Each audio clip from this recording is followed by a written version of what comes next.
M. Gagnon est à l'emploi de Transition énergétique Québec depuis 2013, où il occupe le poste de coordonnateur du service d'accompagnement technique.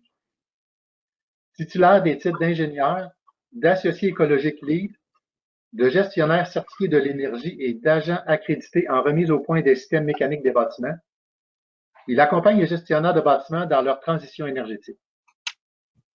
Passionné par l'efficacité énergétique des bâtiments, il s'est également vu confier la coordination de l'appel à propositions pour les projets de valorisation de rejets thermiques, ainsi que la responsabilité de la mise en œuvre du volet bâtiment commercial et institutionnel du plan directeur en transition, innovation et efficacité énergétique du Québec. Olivier est agronome, consultant indépendant, et en activité depuis 1980 en Afrique, Moyen-Orient, France, Canada. Il est activement impliqué dans la caractérisation et la valorisation des rejets thermiques industriels depuis 1993 en France et au Canada. Il est aussi auteur de l'étude Potentiel énergétique des rejets thermiques industriels au Québec et coordonnateur du projet de serre Toundra, ville de Saint-Félicien, ayant abouti à la première réalisation québécoise d'envergure dans le domaine de la sériculture intensive commerciale chauffée grâce à la valorisation des rejets thermiques industriels. Jean-Marie, je te laisse la parole. Merci Pierre. OK. Suivante. Donc, Jean-Marie Niget, nous allons parler donc des rejets thermiques industriels au Québec, qui est une énergie largement ignorée. Suivante. Donc, les rejets thermiques industriels au Québec, c'est produit comment, c'est quoi et c'est produit par qui?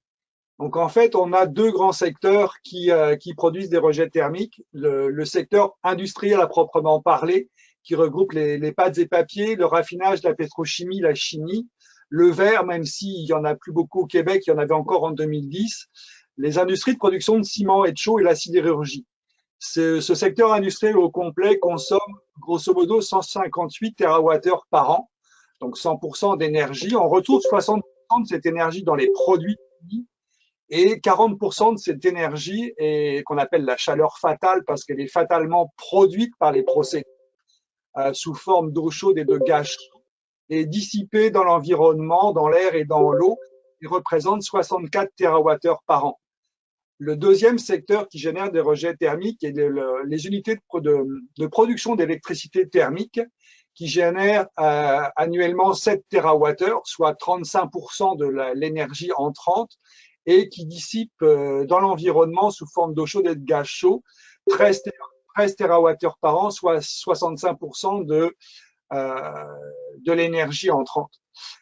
Donc, on a un total annuel moyen de près 177 TWh par an, qui, à titre de comparaison, est à peu près 10 fois la production annuelle du complexe hydroélectrique de la Romaine, qui représente un investissement de 6,5 milliards. Ces rejets thermiques sont constitués de quoi? Donc, dans le graphique en haut à droite, là, vous voyez que grosso modo, on a 25% de ces rejets thermiques qui sont sous forme d'eau chaude à une température inférieure à 60 degrés Celsius, 50% sous forme de gaz chaud dont la température est inférieure à 177 degrés Celsius, soit 380 degrés Fahrenheit, et 25% de gaz très chaud à plus de 350 degrés Fahrenheit ou plus de 180 degrés Celsius. Les principaux secteurs qui génèrent des rejets thermiques au Québec, donc ça sont des données 2010, mais le tissu industriel a finalement assez peu changé fondamentalement depuis 2010. Donc arrive en tête le secteur des pâtes et papiers. Tout le monde sait que c'est un secteur qui effectivement produit beaucoup de chaleur. En deuxième position arrivent les raffineries de pétrole, donc l'industrie du raffinage, pétrochimie et chimie pour 20%. Ensuite, l'aluminium primaire pour 11%, les fonderies pour 8%, la production d'électricité pour 17% et les autres secteurs pour 8%. Si effectivement, globalement, l'ensemble des industries se montrent assez coopératifs, c'est pas le cas avec le raffinage, pétrochimie et chimie. J'ai pu m'en rendre compte lors de l'enquête de 2010 où j'ai eu une fermeture complète à tout échange d'informations. Suivante. Bon, les rejets thermiques, donc, quoi? On va y aller plus dans le détail. Donc, énergie thermique des gaz chauds et de l'eau chaude fatalement générée par l'industrie, c'est 227 millions de gigajoules par an, soit 40% de l'énergie consommée, donc ce qui est assez énorme. Et au niveau de l'électricité thermique, c'est 47 millions de gigajoules par an. 69 millions de gigajoules ou 19 TWh pour l'eau chaude, 144 millions de gigajoules ou 41 TWh pour les gaz chauds à moins de 380 Fahrenheit et 60 millions de gigawattheures par an ou 17 TWh par an pour les gaz chauds à plus de 350 Fahrenheit. La répartition de ces générateurs sur le territoire québécois est assez hétérogène, mais globalement, on en retrouve à peu près dans toutes les régions, à l'exception de Gaspésie, les îles de la Madeleine et de Laval. Donc effectivement, les régions les mieux dotées sont par ordre décroissant le centre du Québec, Montréal et le Saguenay-Lac-Saint-Jean, qui sont tout au-dessus de 10% du potentiel global de 77 TWh, mais on en retrouve aussi dans d'autres régions à plus ou moins grosse échelle. Donc, cette répartition qui est quand même assez large au niveau du Québec représente des opportunités de valorisation qui ne sont pas négligeables. Suivante. Là, vous avez une mise à jour qui a été faite par nos collègues de Transition énergétique Québec en 2019 qui présente par ordre croissant la distribution par région et par type de rejet thermique en gigawattheures par an. Donc là, on voit bien que dans le bas du graphique, le centre du Québec arrive largement en tête, mais la répartition par type de rejet thermique est aussi intéressante. Donc, on voit qu'effectivement, pour les industries du centre du Québec, on a une majorité de rejet thermique sous forme d'eau chaude à moins de 60 degrés Celsius, alors que par exemple dans Chaudière-Appalaches, on a un très gros pourcentage de rejet thermique sous forme de gaz chaud inférieur ou supérieur à 350 degrés Fahrenheit. Et puis en décroissant pour les régions, vous continuez à avoir cette répartition. Suivante. Alors, ce rejet thermique industriel au Québec, est-ce que le valoriser, c'est payant? Dans l'analyse que j'avais faite en 2010 pour le MAMRO, donc l'énergie fatalement générée, la chaleur fatale sous forme de gaz chaud et d'eau chaude, représente donc 77 TWh par an, qui est un peu plus de 15% de l'énergie totale consommée annuellement au Québec. Donc, ce n'est pas un phénomène anecdotique, c'est quand même un gisement qui est majeur dans le paysage énergétique québécois. L'énergie thermique de ces gaz chauds et de cette eau chaude fatalement générée s'y représente en équivalent gaz naturel, c'est-à-dire que s'il faut brûler la quantité de gaz naturel pour produire cette énergie, ça représente 2,9 milliards de dollars par an pour produire ces 77 TWh par an, et ça représente 1,1% du produit intérieur brut du Québec. Donc là non plus, ça n'est pas un phénomène anecdotique. Qu'est-ce que représente la valorisation des rejets thermiques industriels? Ça représente des opportunités de développement socio-économique durable, dans la mesure où on a une énergie qui est déjà existante, qui est déjà produite, et qui, au moins pour l'eau chaude à moins de 60 degrés Celsius, est facile à valoriser techniquement et économiquement et est à un faible coût très stable. Suivante. Est-ce que c'est éco-responsable de valoriser ce gisement largement ignoré? Si, effectivement, c'est une vue de l'esprit purement théorique, mais si la totalité de ce gisement était valorisée, cela générerait une réduction potentielle des émissions de gaz à effet de serre pour le Québec de 15,8 millions de tonnes équivalent CO2, donc par an, soit 18% des émissions totales annuelles du Québec. Bon, c'est évident que techniquement, on ne peut pas valoriser l'entièreté, mais ce chiffre vous donne quand même une idée de l'ordre de grandeur de ce que ça peut représenter comme avantage en termes de réduction des émissions de gaz à effet de serre. La valorisation de l'eau chaude, intégralement à l'échelle provinciale, représenterait une réduction de 3 600 000 tonnes équivalent CO2 par an. Les gaz chauds à moins de 350 degrés Fahrenheit, 9,5 millions de tonnes équivalent CO2 en moins par an. et les gaz chauds à plus de 350 degrés Fahrenheit, l'équivalent de 2,7 millions de tonnes équivalent CO2 par année. Un point qui est intéressant et qui est souvent négligé ou pas encore suffisamment pris en compte, c'est que toutes les entreprises, les activités de toutes les entreprises ont des impacts sur l'environnement. Et ces impacts sont rarement chiffrés de façon monétaire. On parle des atteintes à la biodiversité, des changements climatiques, des impacts sur les maladies, sur la santé humaine, etc., etc. Et une étude qui a été produite au début des années 2000 par l'université de l'Essex en Angleterre documentait de façon vraiment très précise le chiffrage des impacts des émissions de gaz à effet de serre avec les différents composants, CO2, méthane, NOx, etc., etc.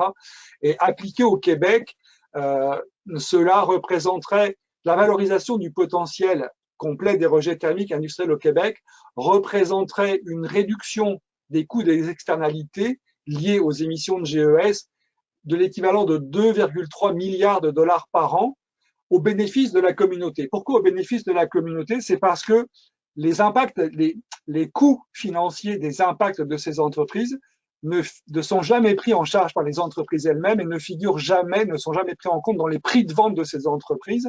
Et donc, ces coûts sont toujours à la charge de la communauté. En fait, les gouvernements interviennent pour mitiger ces impacts et évidemment répercutent les coûts de ces mesures de mitigation sur l'ensemble de la population. Donc ça aussi, c'est un point généralement pas assez considéré, mais qui est extrêmement important à considérer. Suivante.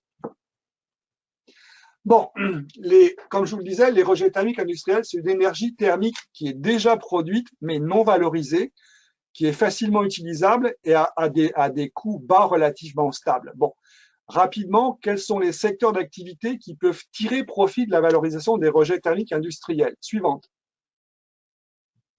Donc, par exemple, au niveau de l'industrie forestière, actuellement, le séchage du bois se fait à haute température avec de la vapeur, donc par des systèmes de coils dans des enceintes fermées, en brûlant des combustibles fossiles, principalement du gaz naturel, mais certains séchoirs brûlent aussi de la biomasse, là, et il existe des méthodes alternatives, peut-être pas pour l'ensemble des essences de bois, mais au moins pour une bonne partie, qui est le séchage basse température avec donc de l'eau chaude qui serait générée par un générateur industriel dans une enceinte isolée avec un système d'échangeur d'air et un plancher radiant.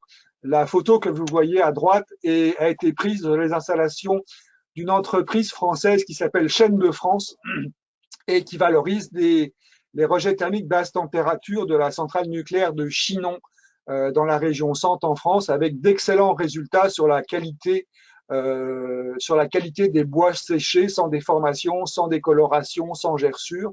Et comme les principaux clients de cette industrie sont les industries du meuble, c'est extrêmement important.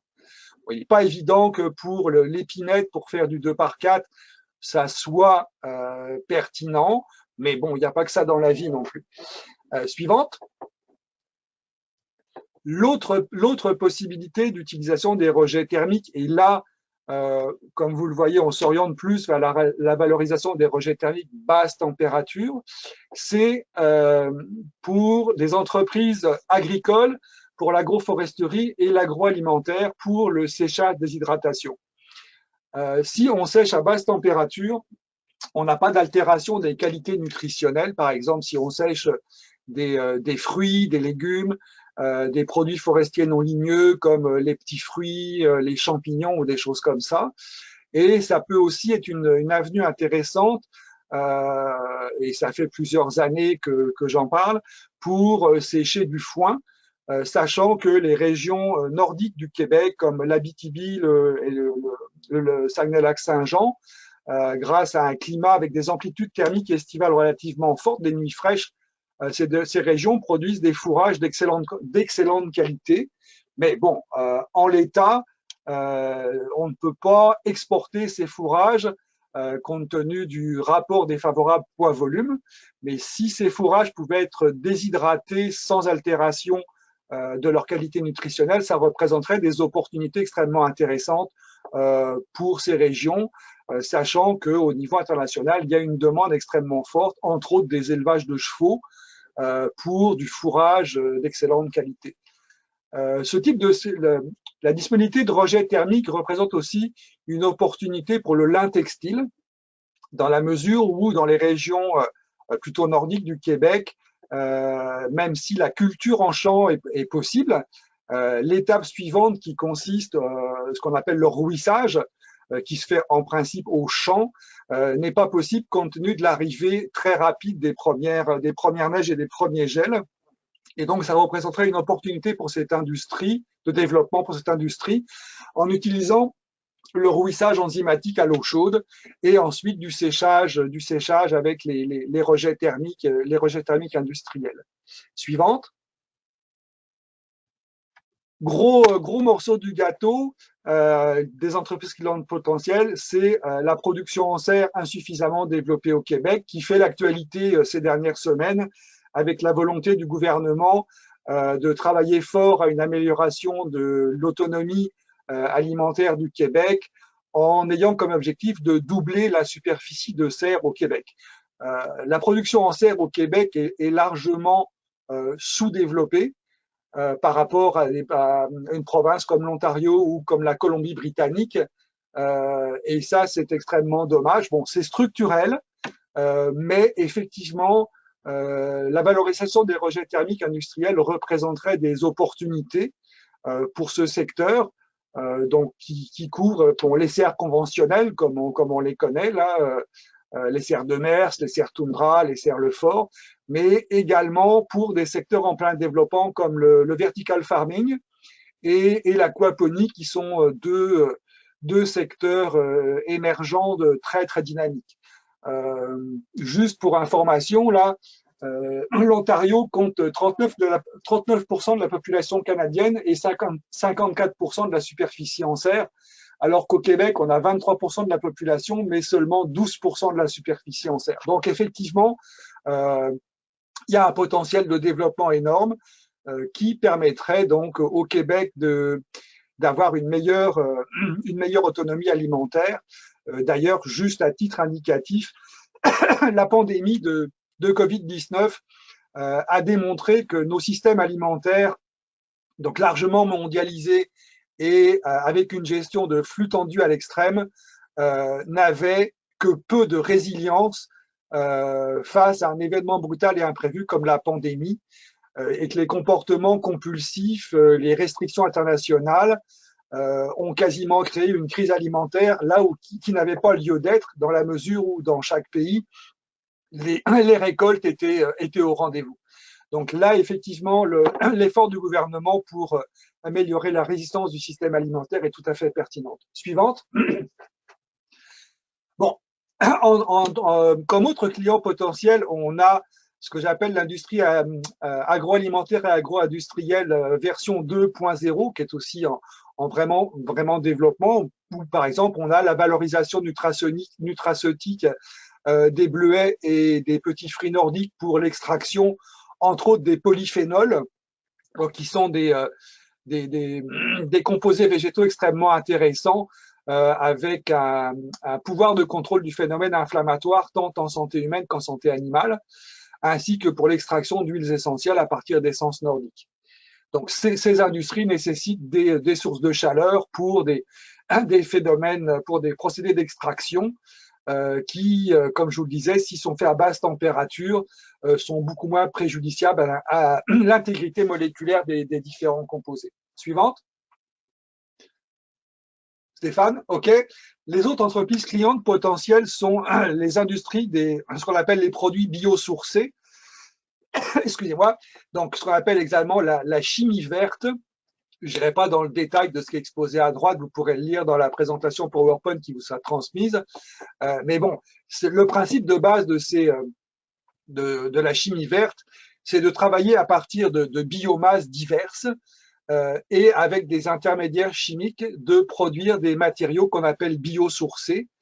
Et donc, cette chimie verte prend de plus en plus de place sur le marché de la chimie en général, ce qui se traduit par une réduction des produits pétroliers, donc issus de gisements fossiles. Donc, c'est effectivement aussi un secteur extrêmement intéressant dans la mesure où cette chimie verte a besoin de chaleur, basse température pour ces processus, entre autres, de fermentation et possiblement d'extraction. Suivante. Autre industrie et entreprise cliente potentielle, c'est la valorisation des matières résiduelles organiques par biométhanisation qui, en utilisant de l'eau chaude basse température, pourrait à l'opportunité de maintenir des paramètres optimaux à faible coût en utilisant cette énergie thermique déjà produite en lieu et place du gaz naturel, par exemple. Suivante. Et puis le dernier, mais pas le moindre, c'est l'utilisation des rejets thermiques. Donc là, on est soit haute température, soit basse température, tout est envisageable, dans le cadre de réseaux de chauffage urbain.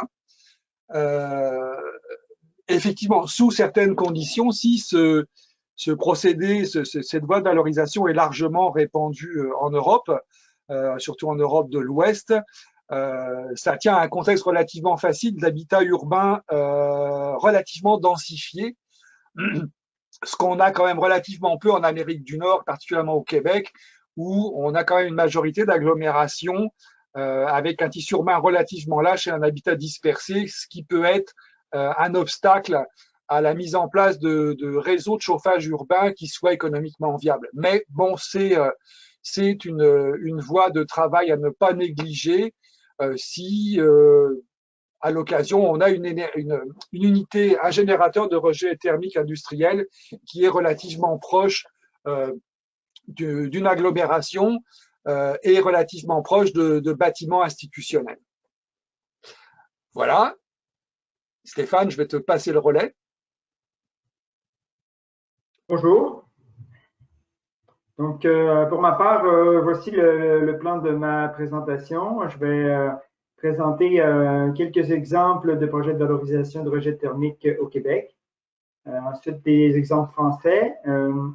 Je vais attirer votre attention sur le potentiel de valorisation de rejets thermiques des centres de traitement de données au Québec. Et ensuite, l'aide financière qui est disponible. Donc, j'aimerais vous présenter le super projet là, des serres Toundra de Saint-Félicien. Il y a aussi d'autres projets de serres au Québec qui valorisent des rejets thermiques, comme les serres de Mers de Drummondville, qui valorisent les rejets thermiques de la centrale électrique au biogaz de Waste Management, et les serres Sagami à Saguenay, qui valorisent les rejets thermiques d'Elkem Metal. Le pionnier là, de la valorisation des rejets thermiques au Québec, c'est le Centre de valorisation thermique des déchets de la Ville de Québec, un équipement qui a été conçu et localisé en 1974 dans le but de fournir de la vapeur à une papetière. Donc, encore aujourd'hui, l'équipement fournit 222 gigawattheures de vapeur à la papetière White Birch et 42 gigawattheures à Glacine Canada.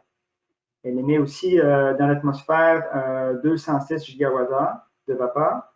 Et il y a un projet actuellement là, pour relier l'hôpital de l'Enfant-Jésus par un conduit de vapeur qui permettrait de répondre à 100% des besoins de vapeur de l'hôpital, à 98% de ses besoins de chauffage, 95% de ses besoins de refroidissement et 18% de sa consommation électrique. Dans la région de Gatineau, le projet Zibi, un développement immobilier de 400 000 m² qui va être doté d'un réseau de chauffage et refroidissement. Le besoin de chauffage prévu est de 19,6 gigawattheures.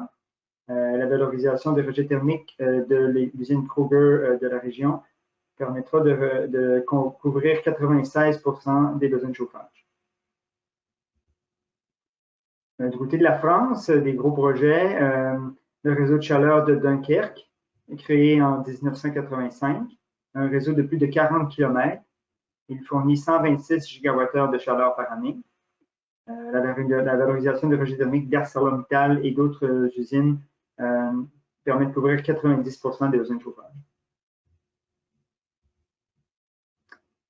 Le réseau de chaleur de Brest, un réseau de plus de 25 km. Il fournit 180 gigawattheures de chaleur et 25 gigawattheures d'électricité par année. La valorisation des rejets thermiques couvre 75% des besoins de chauffage et la biomasse forestière, 18% des besoins de chauffage. Encore en France, le réseau de chaleur de Bailly-Romainvilliers, un réseau de 3 km. Il fournit 22 gigawattheures de chaleur par année.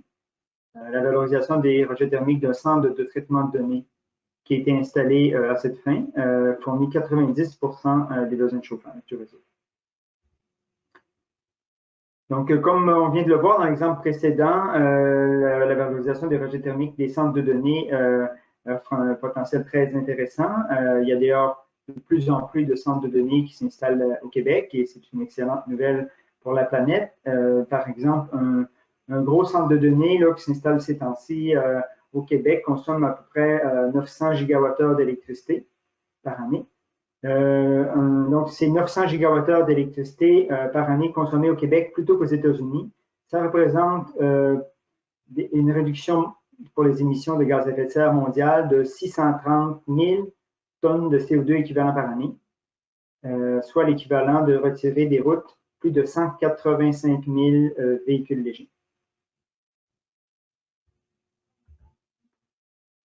Donc, pourquoi les centres de données fournissant de chaleur? Ben, c'est pas compliqué. Un serveur informatique, ça agit sur l'électricité de la même façon qu'une plainte électrique. Donc, ça convertit l'énergie électrique en énergie thermique.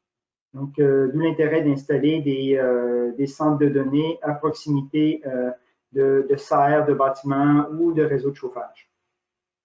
Pour Hydro-Québec, c'est très avantageux parce qu'au lieu de fournir de l'électricité aux bâtiments pour leurs équipements de chauffage qui ont une consommation très variable, pour le moins variable, on va fournir de l'électricité à des centres de données qui ont une consommation extrêmement constante.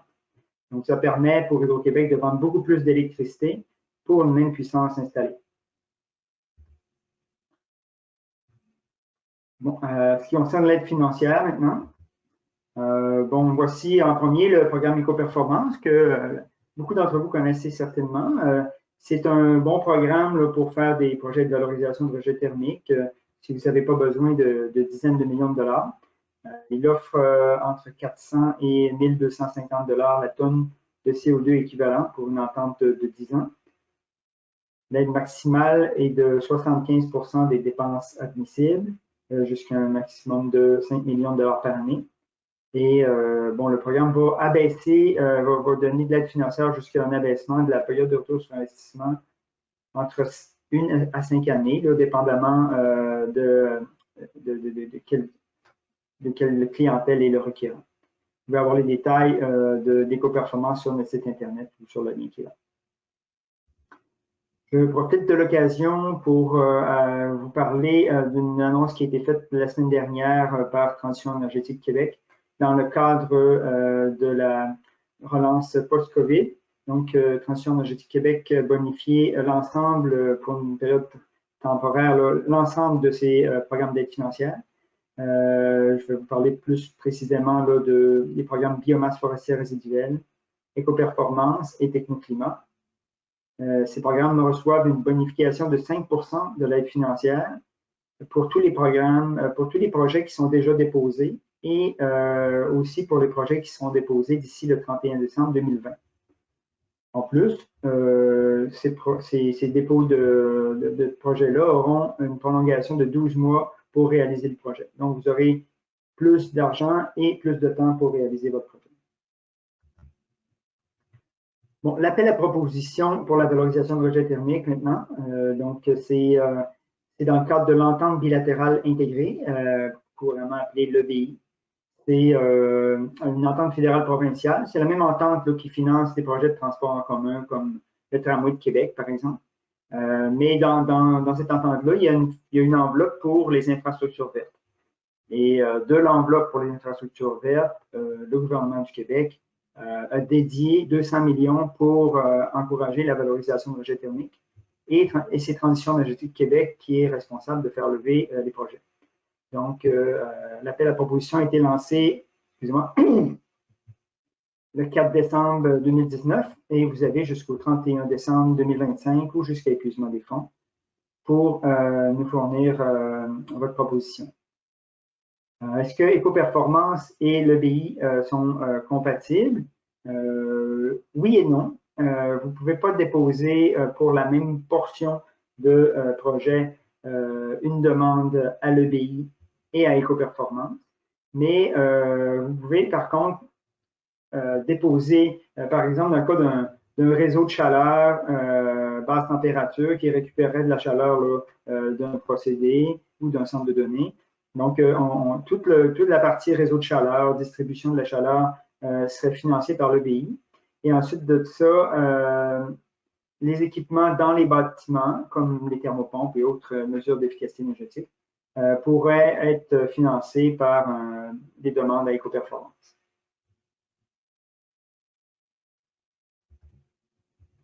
Bon, quel type de rejet industriel, quel type de rejet est admissible? Ben, tous les rejets sont admissibles. Les rejets thermiques industriels, incinérateurs, centres de données, métro, eaux usées. Faites aller votre imagination. On demande que 90% de la chaleur fournie provienne de rejets thermiques. Et bon, il y a un paramètre là, qui fait partie de l'entente bilatérale intégrée, là, et puis on doit vivre avec. Les infrastructures ne peuvent pas appartenir à un établissement de soins de santé ou d'enseignement. Voici comment se décline l'aide financière. Donc, selon qui est propriétaire d'une infrastructure, pour les infrastructures qui seraient propriété du gouvernement du Québec, un ministère ou un organisme public, par exemple la SHQ ou la SQI, le fédéral va fournir 50% d'aide financière. Pour une administration municipale ou régionale, le provincial va fournir 33% et le fédéral va fournir 40%. Dans le cas d'un organisme à but non lucratif, le fédéral va fournir 40%. Dans le cas d'un organisme autochtone, le fédéral va fournir entre 75 et 100% d'aide financière.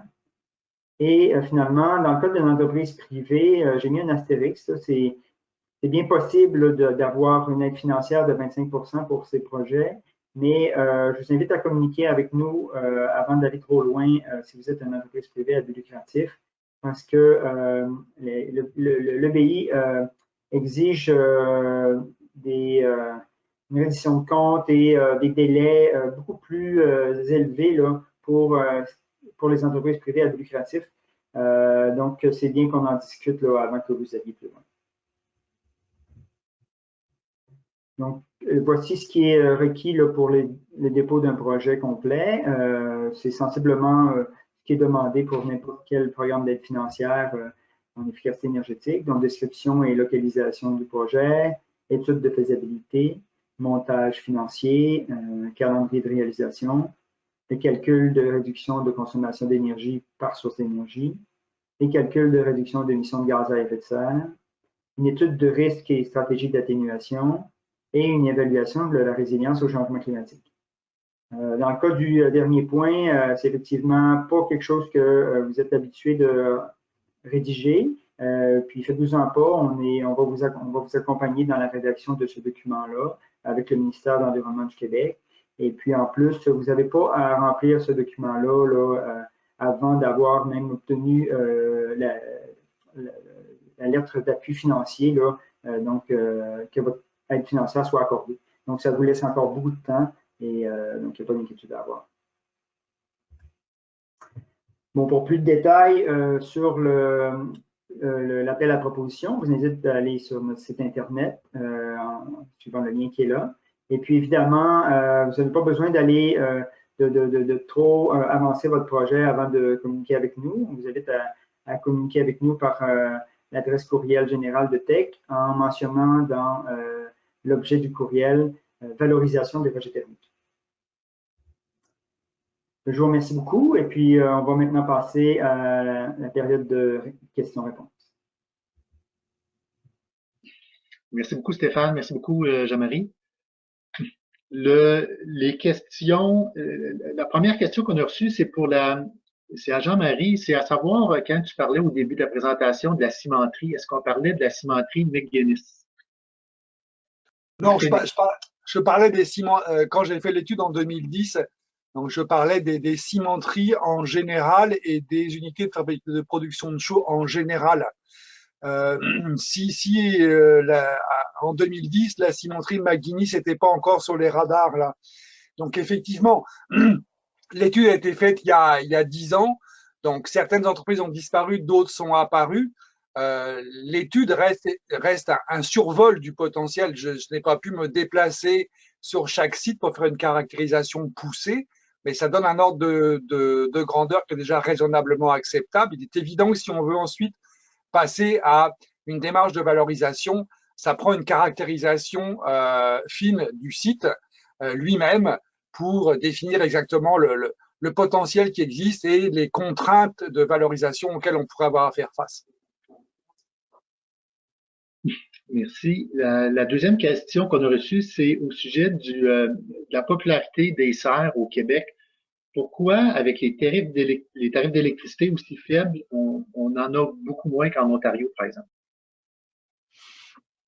En fait, c'est que l'électricité dans les serres, à part pour éclairer, ça sert pas à grand chose. Là, c'est chauffer une serre à l'électricité, c'est quelque chose d'assez complexe. Là.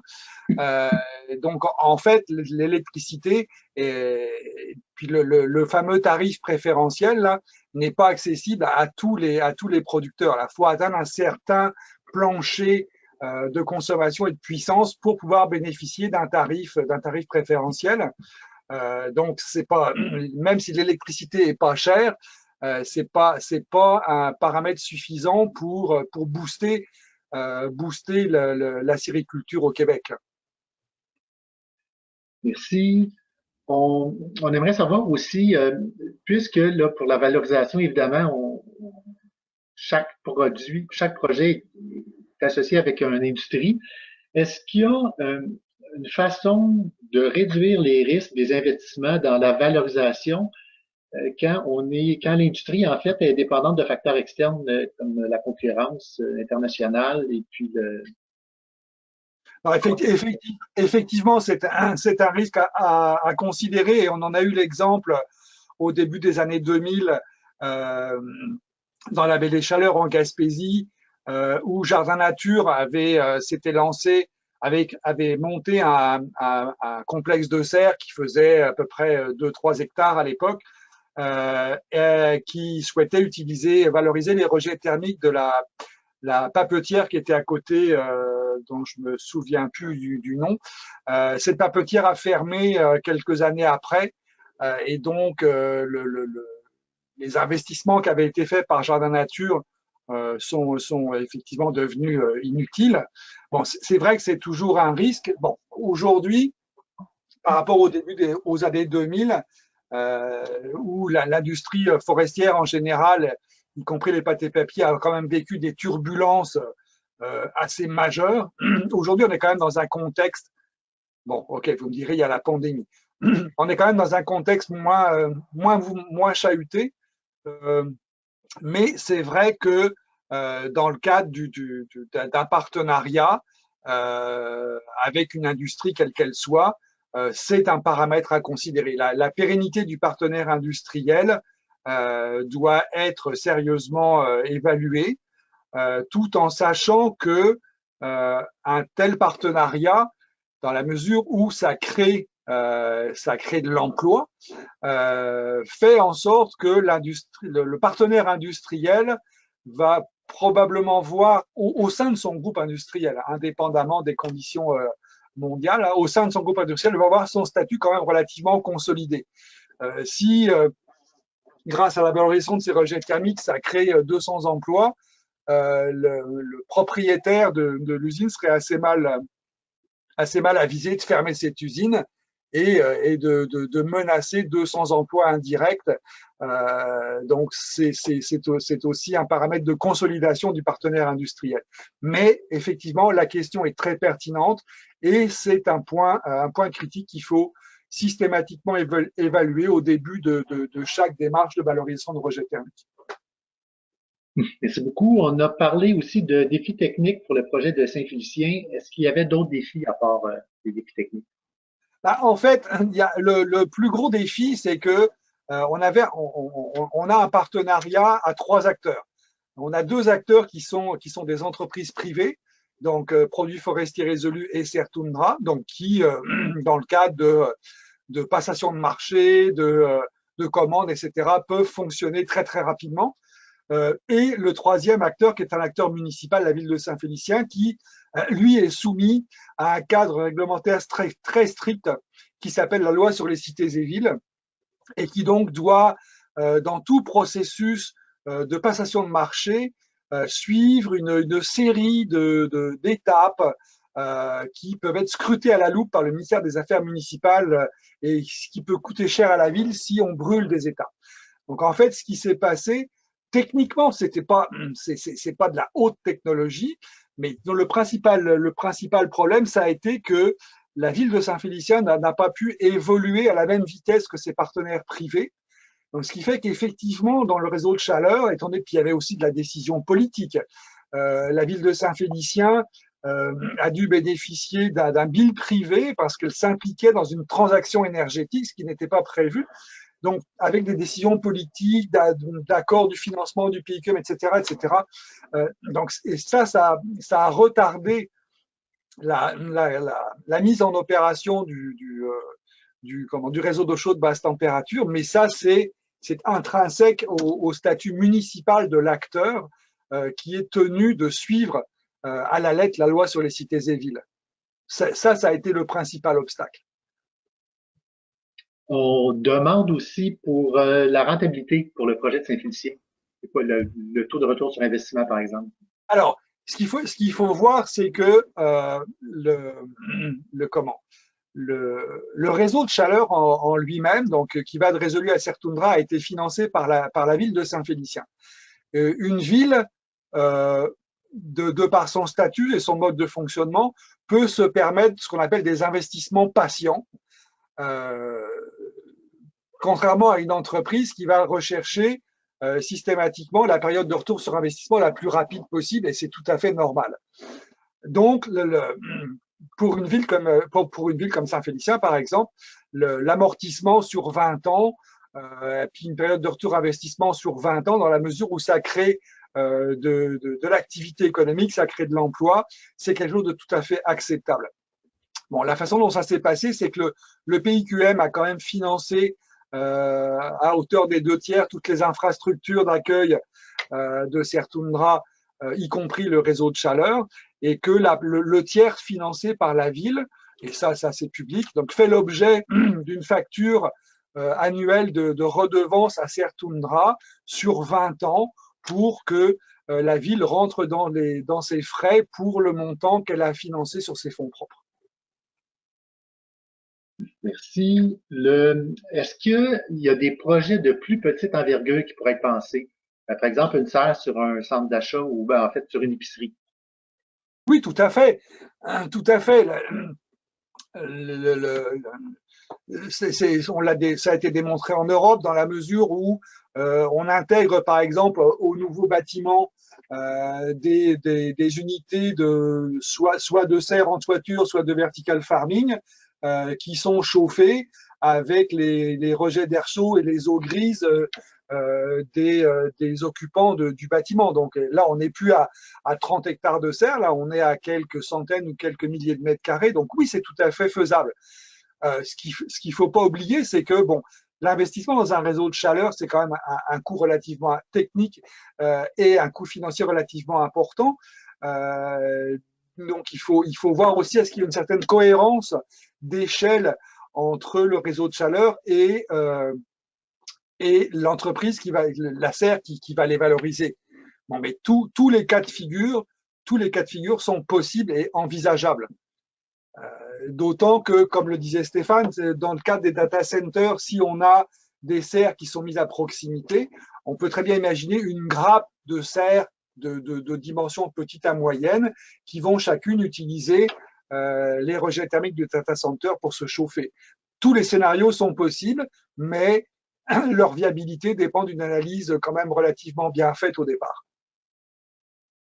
Une question pour Stéphane maintenant, c'est à savoir, est-ce que la bonification de 5% d'éco-performance s'applique aussi au volet analyse?